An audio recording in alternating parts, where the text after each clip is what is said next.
तो it's better to save your life rather than not. जब भी हम हाइपरटेंशन की बात करते हैं, कोलेस्ट्रॉल की बात करते हैं, हम ये बात करते हैं कि कितने लोग आइडेंटिफाइड हैं कि उनको बीपी है। उसमें हम लोगों को कभी पता नहीं चल पाता जब तक वो कॉम्प्लिकेशन के साथ प्रेजेंट नहीं करते। इवन फैमिली मेंबर्स में जब ये सिग्निफिकेंट फाइंडिंग्स होती है तब भी कई बार लोग इस चीज़ को इग्नोर करते हैं, ध्यान नहीं देते हैं। Namaste and welcome to our Apollo Sage podcast. आप देख रहे हैं दिल की सुनो सीरीज। इस दिल की सुनो सीरीज में अभी तक हमने डॉक्टर गौरव से बात कर ली है और डॉक्टर दिलीप से, जिन्होंने हमें बहुत सारे इंसाइटफुल फैक्ट बताए हैं दिल के बारे में। तो आज हम ऐसे ही एक बहुत ही इंपॉर्टेंट टॉपिक पे बात करने वाले हैं, जो कि है हार्ट हेल्थ। आज के फास्ट पेस लाइफस्टाइल में दिल की बीमारियां बहुत कॉमन हो गई हैं, लेकिन अच्छी बात यह है कि नॉलेज और थोड़े लाइफस्टाइल चेंजेस से हम इनको ठीक भी कर सकते हैं और हमारे हार्ट को हम हेल्दी रख सकते हैं। तो इस इम्पोर्टेंट डिस्कशन में I would like to invite our senior cardiologist doctor किसले Srivastava.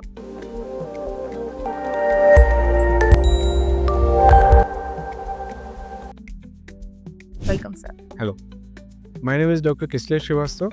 I'm cardiologist at Apollo Sage Hospital. It has been my pleasure to work over here for quite some time. इससे पहले मैं IIMS भोपाल में था and I was running the department. और इसके पहले जब मेरी स्टार्टिंग हुई, I started with the MBBS and MD which I did from GR Medical College Gwalior.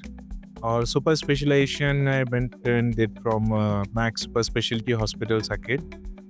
और उसके बाद मेरी जर्नी जो रही है मल्टीपल हॉस्पिटल, सफदरजंग और Max super speciality hospital, Max smart super speciality hospital and उसके अलावा Janakpuri super speciality hospital, Primus and finally Apollo, finally AIIMS Bhopal and then Apollo Sage hospital. So it has been a very long journey और बहुत सारा जो रास्ते में बहुत सारे लोग मिले, बहुत सारे प्रोसीजर्स किए जो लोगों की लाइफ को हम लोगों ने बचाने की कोशिश की और अपना आगे बढ़े। तो I have done, I am intervention cardiologist, तो मैंने angiography, angioplasty, space makers, devices, ये सारी चीज़ें हम लोग रूटीनली करते हैं। और हम लोगों ने लेटेस्ट अभी जो बहुत एडवांस प्रोसीजर्स किए हैं, very rare cases that are done. अभी हम लोगों ने लेटेस्ट एक माइक्रा VR2 किया है, intracardiac pacemaker, and that has been done Delhi के बाद में। That was a first case that was to be done. Basically it was a second case in India that can be said. तो हम लोगों ने अभी रिसेंटली किया है उसको। और उसके अलावा भी हम लोग बिल्कुल लेटेस्ट जो टेक्नोलॉजीज़ हैं उसको हम लोग एक्सेप्ट करके उसके साथ आगे बढ़ते हैं और we try to provide as best as facilities to the patient as we can. Sir, तो बेसिकली हमारी लाइफस्टाइल बहुत ज़्यादा फास्ट हो गई है और इसके कारण दिल की बीमारियां बढ़ चुकी हैं। तो कुछ ऐसे मेजर क्वेश्चन हैं जो लाइफस्टाइल में चेंजेस करने के लिए इम्पोर्टेंट है, तो बस आज हम वही डिस्कस करना चाहते हैं आपसे। Sir, what are the most important routines और चेकअप जो हमारे हार्ट हेल्थ को मॉनिटर करने की ज़रूरी है? सबसे पहले जो एक चेकअप जो हम लोग बोलते हैं वो सबसे पहले स्टार्ट हो जाता है हमारे घर पर, हमारे एक्टिविटी लेवल्स पर। तो जब से पहले हम लोग ऑब्जर्व करते हैं क्या फैमिली में कोई हार्ट डिजीज़ है, कुछ इवेंट्स हुए हैं जो अनएक्सप्लेन है, तो हम लोग को थोड़ा सा अर्ली एज में वही चीज़ इवेल्युएट करना चाहिए जो हम नॉर्मली 40 साल या उसके प्लस में किसी व्यक्ति को बोलते हैं कि रूटीन में ECG, इको, TMT वगैरह जो कराना चाहिए। अदर देन दैट जब भी हम लोग प्रेजेंट करते हैं यहाँ पर, तो ECG, इको, TMT, कोलेस्ट्रॉल और हमारा जो होमोसिस्टीन लेवल हो गया, जो हमारे मार्कर्स हो गए, लाइपोप्रोटीन ए वगैरह, वो सारी चीज़ें एक बार हम लोगों को बेसलाइन में अपने लोगों को हमेशा 40 की प्लस में कराना चाहिए। अगर फैमिली हिस्ट्री कोई सिग्निफिकेंट है या ऐसा कुछ सस्पिशन है किसी भी लेवल पे या सिम्टम्स हैं, तो वो चीज़ हमें जल्दी करा लेनी चाहिए, क्योंकि एज अपने आप में एक फैक्टर नहीं होता। कई बार बहुत अर्ली एज में भी सेम प्रॉब्लम्स होती है। तो it's better to save your life rather than not. Sir, जैसे आपने बोला कि cholesterol test is very important, तो why it is said that कि हाई ब्लड प्रेशर और high cholesterol is silent killer? ये बहुत अच्छा सवाल है, क्योंकि हम लोग जब भी देखते हैं कि एक जैसे पिरामिड होता है या आप लोग बोलते हैं कि एक ग्लेशियर्स होते हैं, तो ग्लेशियर्स का जितना हिस्सा ऊपर होता है पानी के, उससे ज़्यादा हिस्सा पानी के नीचे होता है। जब भी हम हाइपरटेंशन की बात करते हैं, कोलेस्ट्रॉल की बात करते हैं, हम ये बात करते हैं कि कितने लोग आइडेंटिफाइड हैं कि उनको बीपी है, तो ग्लेशियर की तरह होता है। बहुत कम लोग के बारे में हम लोग जानते हैं कि उनका बीपी है, और उनसे ज़्यादा लोग जो होते हैं उनका बीपी होता है जिसके बारे में हम लोग नहीं जानते। ऐसे जो लोग होते हैं तो उसमें हम लोगों को कभी पता नहीं चल पाता जब तक वो कॉम्प्लिकेशन के साथ प्रेजेंट नहीं करते, या हार्ट डिजीज़, या फिर जो हाइपरटेंशन की वजह से जो एंड ऑर्गन डिस्फंक्शन होता है, जैसे आइज़ में, किडनी में डैमेज होना, रीनल आउटपुट अफेक्टेड होना, क्रिएटिनिन बढ़ जाना, ये सारे फैक्टर्स जो होते हैं उसके साथ में कई बार एसोसिएटेड होते हैं। सेम चीज़ कोलेस्ट्रॉल में होती है। इसमें अक्सर जो कोलेस्ट्रॉल हमारा जो इम्पैक्ट करता है मेनली हमारे हार्ट की आर्टरीज़ को, हमारे गर्दन की जो आर्टरी जो ब्रेन को सप्लाई करती है उनको इम्पैक्ट करता है। उस कंडीशन में हम लोगों को हार्ट अटैक और वगैरह के साथ में अक्सर ये प्रेजेंट होते हैं।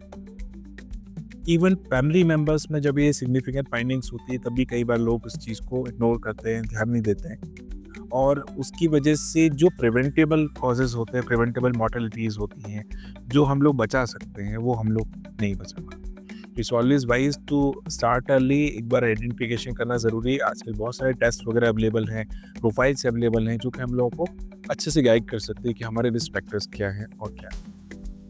Sir, my third question is, what role does nutrition play in preventing heart disease? और कौन से ऐसे फूड आइटम्स हैं या फूड्स हैं जिनको आप रिकमेंड करते हैं हेल्दी हार्ट के लिए? तो हम लोग को सर यही बताया जाता है कि क्या नहीं खाना है। तो जैसे अपना जो भी चीज़ें जो रहती हैं, जैसे अपना हाई ऑयल वाली वैसी वाली चीज़ें हो गई जिसमें अपना फैट ज़्यादा बढ़ सकता है, जैसे हाई ऑयल कंटेंट वाली चीज़ें या डीप फ्राइड वाली चीज़ें जिसमें ट्रांस फैट्स होते हैं। ट्रांस फैट्स बहुत नुकसान करते हैं और पाम ऑयल स्पेशली जो अक्सर हमारे ऑयल्स वगैरह में मिला रहता है, इवन अगर हम लोग ऑलिव ऑयल भी लेते हैं जो हम लोग हार्ट के लिए काफ़ी हेल्दी मानते हैं, उसमें भी पाम ऑयल अक्सर मिला रहता है। तो एक मिसगाइड नहीं होना है कि ये olive pomace oil is better, olive pomace oil is not better, olive oil is better, yes. अपना जो कॉमन प्लेस में हम जो लोग यूज़ करते हैं सरसों का तेल जैसे होता है, जो कच्ची घानी वाला तेल होता है, that is better. So all those things are good. और उसके अलावा जो हम लोग जो कई बार हमारे सर प्रश्न होता है, क्या हम ड्राई फ्रूट ले सकते हैं? Dry fruits are good in a moderation. Most of the things जो हम लोग लेते हैं वो बेटर होते हैं। जैसे हम लोग हमेशा बोलते हैं अति सर्वत्र वर्जेत, मतलब excess of anything is bad. तो हमें एक्सेस किसी चीज़ की नहीं करना चाहिए। मॉडरेशन में जो चीज़ें हम लोग लेते हैं, थोड़ा सा दूध, इवन थोड़ा सा घी वगैरह भी जब प्रोटीन में हम लोग लेते हैं तो that is beneficial not harm.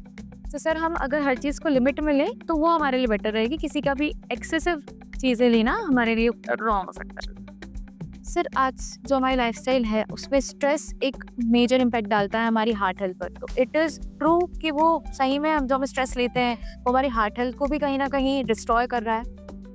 बिल्कुल सही बात है। जो यूजुअली जो हम लोग जो देखते हैं जो इश्यूज ज़्यादा हो रहे हैं वो इसलिए होते हैं कि एक इन्फ्लामेशन जो होता है कॉरोनरी आर्टरीज में ज़्यादा हो रहा होता है। उसके लिए जैसे हम लोग HSCRP लेवल कराते हैं और हमारे जो कोलेस्ट्रॉल के साथ में जब इन्फ्लामेशन ऐड हो जाता है तो वो अपने आप कॉरोनरी आर्टरीज को ज़्यादा ख़राब करना शुरू करता है। अब इन्फ्लामेशन क्यों बढ़ता है? प्रॉपर नींद नहीं होना, ये भी एक फैक्टर है। हमारा ऑब्स्ट्रक्टिव स्लीप एपनिया की रात को हम लोग सो नहीं पा रहे हैं बिकॉज वो ज़्यादा खर्राटे आते हैं या ऐसा कुछ होता है। तो इनएडिक्वेट स्लीप लीड्स टू दिन में नींद ज़्यादा आएगी, प्लस हमारा जो मार्कर्स हैं वो बढ़ जाएंगी। रात के टाइम जो हार्ट रेट डिप होती है और हमारा जो बीपी थोड़ा सा सेटल होता है, रिलैक्स होता है, वो चीज़ जो होती है वो भी हम मिस कर जाते हैं। तो हार्ट भी और बॉडी भी जो एक रेस्टिंग फेज में जाना चाहिए वो नहीं जा पाती। तो continuously you are under stress और obviously that leads to harm.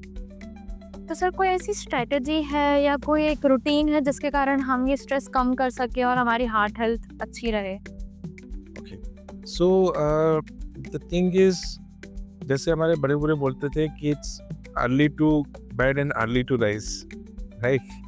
वो हिंदी में बोलते थे, ये इंग्लिश में है, बट स्टिल बात वही है। समय पे सोना, समय पे उठना अगर हम फॉलो कर सकते हैं जितना, वर्क प्रेशर्स और बहुत सारी चीज़ों की वजह से हम लोग वो नहीं कर पाते।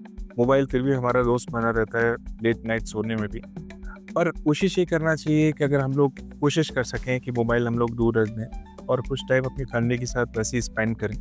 रात को टाइम से सोने की कोशिश करें, टाइम से उठने की कोशिश करें, समय पर खाना खाएं, breakfast, lunch and dinner proper एक डिस्ट्रीब्यूशन में, और एक बार में बहुत ज़्यादा अमाउंट खाने की बजाय छोटी छोटी अमाउंट में हम लोग ब्रेक करके खाएं उसको। और फ्रूट्स, डाइटरी फ्रूट्स वगैरह जो हैं वगैरह का ज़्यादा इस्तेमाल करें। जो फ्रेश हमें विटामिन सोर्सेज होते हैं उनका हम लोग यूज़ करें। एंड प्रॉबेबली पीरियडिक चेकअप्स वो सब भी ज़रूरी है, क्योंकि वो पीरियडिक चेकअप्स ये डिटरमाइन करते हैं कि हम लोग कितना चीज़ों को हेल्दी रख सकते हैं। इवन बहुत ज़्यादा हेल्दी लाइफस्टाइल हम लोगों को बचा सकती है कॉम्प्लिकेशन से।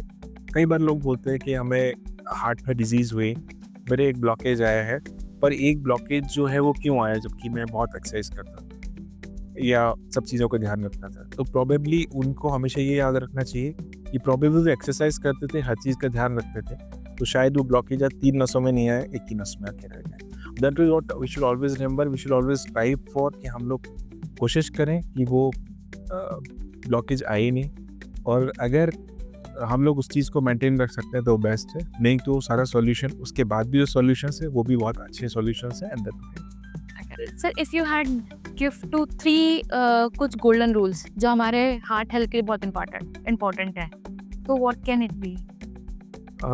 मैं सबसे पहले तो एक चीज़ कहूँगा कि आइडेंटिफिकेशन ऑफ रिस्क फैक्टर्स, या जैसे जो हम लोग बोलते हैं, जो हमारे प्रिवेंटिव हेल्थ चेकअप वगैरह में हम लोग बोलते हैं कि ईटीजी, इको, टीएमटी और ब्लड टेस्ट जो होते हैं हमारे रूटीन के, जिनसे हम लोगों को एक रिस्क फैक्टर पता चल जाता है, कि वल्नरेबिलिटी पता चल जाती है कि कोई व्यक्ति कितने रिस्क जोन में है, जिसके लिए पे हम लोगों को कितनी मेहनत करनी है ताकि वो उस रिस्क जोन से बाहर हो जाए। तो अर्ली एज में जब हम लोग स्टार्ट करते हैं तो इट्स ऑलवेज बेटर, तो it is no late age but it's always better to start करना। दूसरी चीज़ ये है कि हमें अपनी जो हैबिट्स होती हैं उसका ध्यान रखें। हम लोग मोबाइल वगैरह का, जैसे सब लोगों ने डिस्कस किया कि we should give time to our family, in a way we should give time to relax ourselves, और टाइम से सोना, टाइम से उठना, रेगुलर डाइट वगैरह फॉलो करना। और थर्ड प्रॉब्ली मोस्ट इम्पॉर्टेंट, इसमें एक बहुत इम्पॉर्टेंट जो है, not the most important but जो डीप फ्राइड जो चीज़ें होती हैं जो हम लोग बाहर खाते हैं, that invariably leads to severe coronary artery disease जो हम लोग देख रहे हैं। तो इट्स ऑलवेज रिकमेंडेड कि हम लोग उसको अवॉइड करें। Thank you so much sir. आज जो हमने डिस्कशन किया है वो वाकई में मुझे ऐसा लगता है कि लाइफस्टाइल हमारी चेंज अगर हम करेंगे तो हम हार्ट हेल्थ को और बेहतर बना सकते हैं और अच्छा कर सकते हैं। तो I will seriously promote these things, क्योंकि मैं भी अपने लाइफस्टाइल में इन सबको आजमाना चाहूँगी कि जल्दी सोना, जल्दी उठना, दिस विल कहीं ना कहीं हमको ही हमारे हार्ट हेल्थ से अच्छा करेगा। तो thank you so much sir, it was very nice to meet you. Pleasure. Thank you all. This is our last podcast of Dil Ki सुनो सीरीज। हम आगे भी ऐसी और भी इंसाइटफुल सीरीज आपके लिए लेकर आएंगे, तो बने रहिए हमारे साथ Apollo face hospitals. Thank you.